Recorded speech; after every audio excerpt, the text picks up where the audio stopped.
السلام علیکم ورحمۃ اللہ وبرکاتہ۔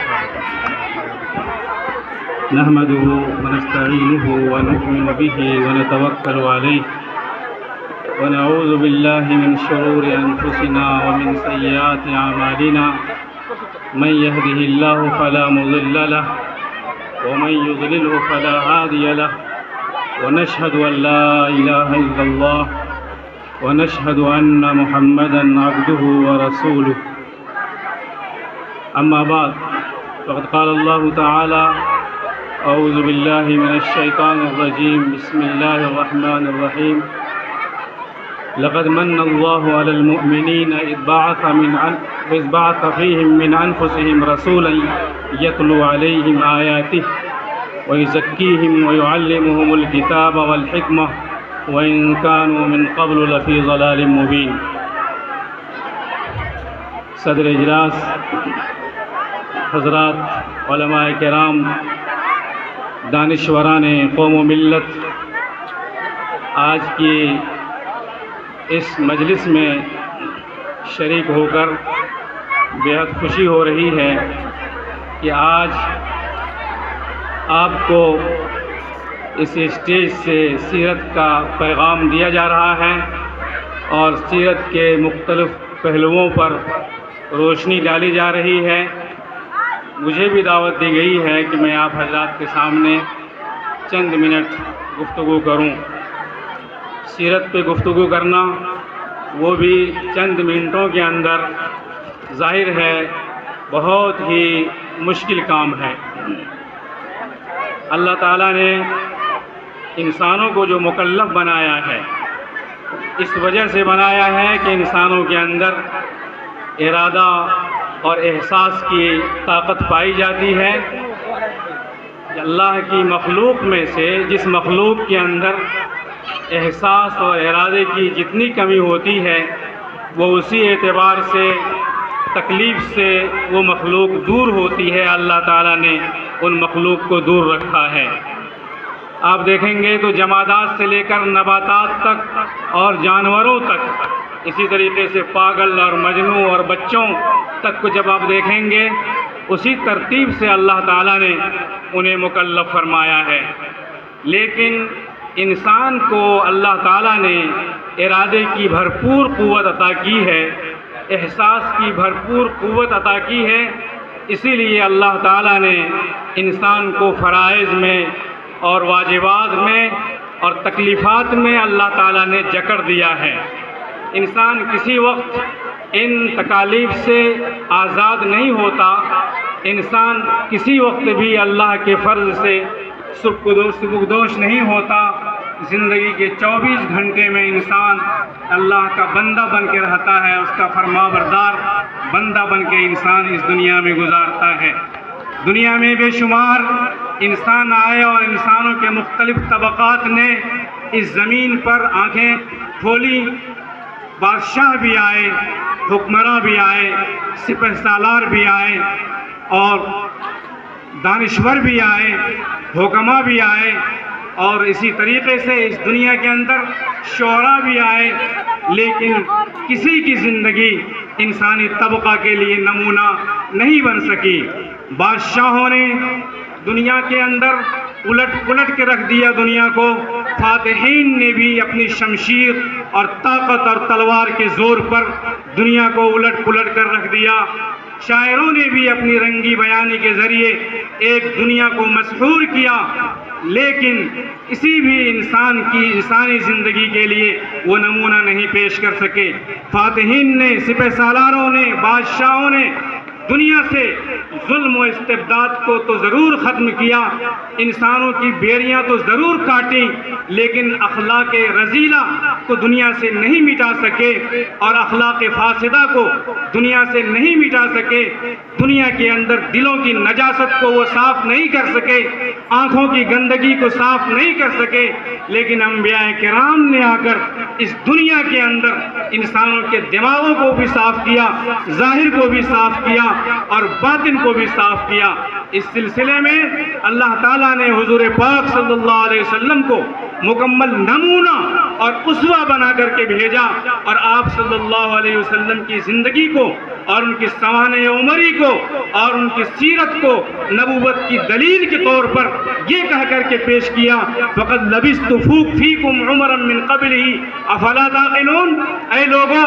میں مکہ کے اندر 40 سال سے ہوں اور تم نے میرے دن کو بھی دیکھا ہے، میری رات کو بھی دیکھا ہے، میرے اجالے کو بھی دیکھا ہے، میرے اندھیرے کو بھی دیکھا ہے، اور میری زندگی کے تمام گوشوں کو دیکھا ہے، کیا بتاؤ تو صحیح تم میری زندگی پر کہیں انگلی اٹھا سکتے ہو، انگشت نمائی کر سکتے ہو؟ مکہ والوں نے انہیں ساحر بھی کہا، انہیں جادوگر بھی کہا، انہیں شاعر بھی کہا، انہیں مجنوں بھی کہا، انہیں پاگل بھی کہا، لیکن کسی کے یہ ہمت نہیں ہو سکی کہ آپ کی سیرت پر، آپ کے کردار پر انگلی اٹھا کر کے یہ کہہ سکے کہ آپ کے اندر یہ خرابی پائی جاتی ہے۔ آپ کو اسی لیے اللہ تعالیٰ نے فرمایا آپ کے تعلق سے لقد کان لکم فی رسول اللہ اسوۃ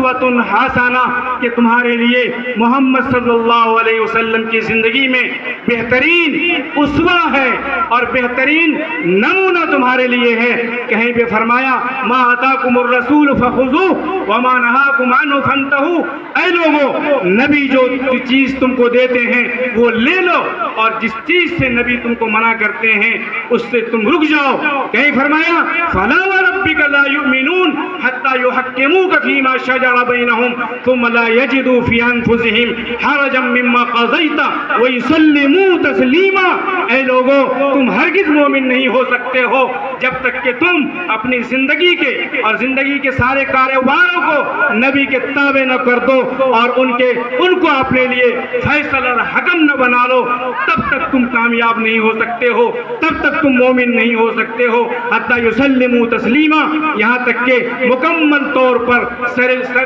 کو نگو کر لو، جھکا لو اللہ کے رسول کے حکم کے سامنے، اللہ کے حکم کے سامنے، تب جا کر کے تم مومن ہو سکتے ہو۔ اس چیلنج کے ساتھ، اس دعوے کے ساتھ، اس قوت کے ساتھ حضور پاک صلی اللہ علیہ وسلم کی سیرت کو اللہ تعالیٰ نے پیش فرمایا اور ان کو اسوہ بنانے کی اللہ تعالیٰ نے تعلیم دی۔ آپ کی زندگی یوں تو زندگی کے ہر گوشے کے لیے اور انسانوں کے ہر طبقے کے لیے آپ کی زندگی کے اندر اسوہ اور نمونہ ہے، لیکن معلمین کے لیے اور ایسے لوگوں کے لیے جو انسانوں کی تعلیم پر مامور ہیں، جو انسانوں کی تربیت کے لیے مامور ہیں، آپ صلی اللہ علیہ وسلم نے ان کے لیے بہترین نمونہ چھوڑا اور بہترین طریقہ بتلایا کہ تربیت کیسے ہو سکتی ہے، تعلیم کا کیا طریقہ ہونا چاہیے اور تربیت کا کیا طریقہ ہونا چاہیے۔ آپ صلی اللہ علیہ وسلم نے تو شروع ہی میں فرما دیا اور فرمایا بُعِثْتُ لِأُتَمِّمَ حُسْنَ الْأَخْلَاقِ، یہ معطا امام مالک کی روایت ہے کہ میں اس لیے بھیجا گیا ہوں تاکہ میں حسن اخلاق کو مکمل کروں۔ کہیں فرمایا بُعِثْتُ لِأُتَمِّمَ مکارم الاخلاق، آپ نے جس چیز کی تعلیم دی، جو کہا وہ کر کے دکھایا، آپ کے قول میں، آپ کے فعل میں کہیں کوئی تضاد نہیں تھا۔ آپ عمل کے اعتبار سے، اب جامع ہونے کے اعتبار سے آپ سے بڑھ کر کوئی بھی انسان عملی اعتبار سے نمونہ بننے کے لیے دنیا میں نہ آیا اور نہ عملی نمونہ پیش کر کے دکھایا، اور پیش بھی کیا تو ان کی زندگی کا کوئی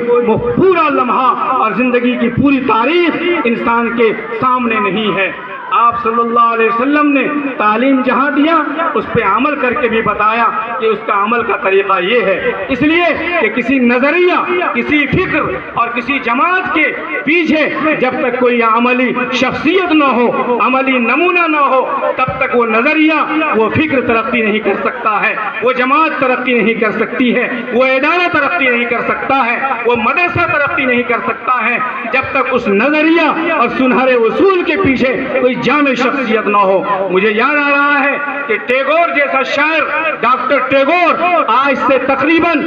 100 سال پہلے 1924 عیسوی میں جب وہ امریکہ سے واپس اپنے وطن آ رہا تھا تو اس سے راستے میں کسی نے پوچھا کہ برہما سماج کی تعلیم اتنی اچھی ہے کہ کہ صلح کل کی اس کی تعلیم ہے، اور وہ کسی کو وہ گالی نہیں دیتے، کسی کو برا بھلا نہیں کہتے،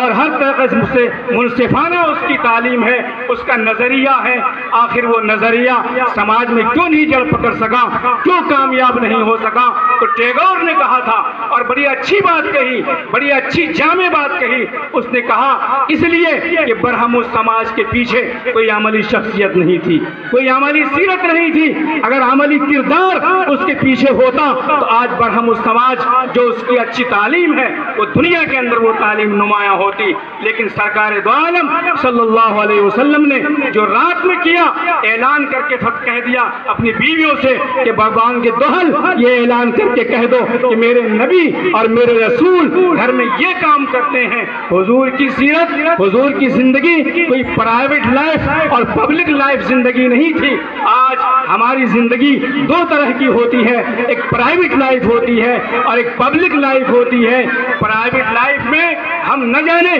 کیا کیا کرتے ہیں، لیکن پبلک لائف میں ہم اپنے آپ کو بڑے نمایاں ہو کر پارسا اور بزرگ ثابت کرنے کی کوشش کرتے ہیں۔ حضور پاک صلی اللہ علیہ وسلم کی جو پرائیویٹ زندگی تھی وہی زندگی، پبلک لائف بھی آپ کی وہی زندگی تھی، اور آپ نے تمام زندگی کے تمام گوشوں کو سامنے کر کے رکھ دیا۔ میرے بھائیوں اور دوستو، آپ صلی اللہ علیہ وسلم ایسے معلم تھے کہ آپ کے اندر نرمی بھی تھی، آپ کے اندر گرمی بھی تھی۔ آپ کو معلوم ہے وہی ڈاکٹر کامیاب ہوتا ہے جس کے ایک ہاتھ میں اگر نشتر ہو تو دوسرے ہاتھ میں مرہم بھی ہو۔ اگر نشتر صرف چلائے گا سرجن، آپریشن کرنے والا ڈاکٹر، اس کے پاس کوئی دوا نہ ہو، کوئی مرہم نہ ہو، تو وہ ڈاکٹر کامیاب نہیں ہو سکتا۔ اسی طرح اگر صرف مرہم ہی مرہم ہو، ٹھنڈک ہی ٹھنڈک ہو، تو ظاہر بات ہے وہ بھی مریض کو ٹھیک نہیں کر سکتا۔ کامیاب ڈاکٹر وہی ہوتا ہے اگر وہ نشتر لگاتا ہے، اگر بدن کو چیرتا ہے تو اس کے سامنے اس کے پاس مرہم بھی ہوتا ہے، تاکہ جہاں اس سے تکلیف ہوئی ہے مرہم کی ٹھنڈک سے انسان کے جسم کو ٹھنڈک پہنچا سکے اور اس کو ٹھیک کر سکے۔ اسی طریقے سے تعلیم کا بھی مسئلہ ہوتا ہے۔ آپ صلی اللہ علیہ وسلم نے تعلیم دی، جہاں نرمی کی تعلیم دی وہاں سختی کی بھی تعلیم آپ کے ہاں ہے۔ آپ صلی اللہ علیہ وسلم کے تعلق سے حضور اکرم صلی اللہ علیہ وسلم کی چہیتی بیوی حضرت عائشہ رضی اللہ تعالی عنہا فرماتی ہیں کہ آپ صلی اللہ علیہ وسلم نے پوری زندگی میں اپنی ذات کے لیے کسی سے بدلہ نہیں لیا۔ ہاں، اگر جب بات آ گئی حق کی، بات آ گئی شریعت کی، بات آ گئی توحید کی، بات آ گئی اللہ کے حکم کی، تو آپ صلی اللہ علیہ وسلم نے اس کو ضرور سزا دیا۔ اسی طریقے سے آپ صلی اللہ علیہ وسلم نے کی سختی کی تعلیم، سختی آمیز تعلیم یہ بھی ہے کہ ایک عورت نے، ایک خاتون نے جب مکے کے اندر چوری کی قریش کے اندر، تو حضور پاک صلی اللہ علیہ وسلم کے پاس ہر چہار جانب سے سفارشیں آنے لگی اور یہ کہا جانے لگا کہ اس عورت کو چھوڑ دیا جائے۔ حضور نے فرمایا اے لوگوں یاد رکھو، پچھلی قومیں اسی لیے ہلاک و برباد ہو گئیں کہ جب اس کے اندر چھوٹے لوگ گناہ کرتے تھے اور کوئی غلطی کرتے تھے ان کو پکڑ کے سزا دیا جاتا تھا، جب بڑے لوگ غلطی کرتے تھے ان کو نظر انداز کر دیا جاتا تھا۔ یاد رکھو اگر محمد کی بیٹی فاطمہ بھی چوری کرے گی تو میں اس کا بھی ہاتھ کاٹوں گا۔ میرے بھائیوں اور دوستوں، جہاں سختی کے معاملے میں آپ نے نشتر چلایا وہاں آپ نے مرہم بھی رکھا اور خلق مرہم رکھا، بہت ہی ٹھنڈک مرہم رکھا۔ اور آپ صلی اللہ علیہ وسلم نے اس بدو کے بارے میں آپ نے سنا ہوگا، مشہور واقعہ ہے، سیرت کے اندر موجود ہے اور حدیث کے اندر موجود ہے۔ ایک بدو نے آ کر مسجد نبوی میں حضور پاک صلی اللہ علیہ وسلم کی مجلس میں آ کر آپ سے ملاقات کی اور پھر اس کو استنجا کی حاجت محسوس ہوئی تو مسجد میں جا کر ایک کونے میں وہ مسجد کے اندر پیشاب کرنے لگا۔ سارے صحابہ دو پڑے کہ یہ کیسی بدتمیزی ہے کہ مسجد کے اندر پیشاب کرتا ہے، لوگ دوڑے پکڑنے کے لیے اور مارنے کے لیے، لیکن حضور پاک صلی اللہ علیہ وسلم نے فرمایا نہیں نہیں، یہ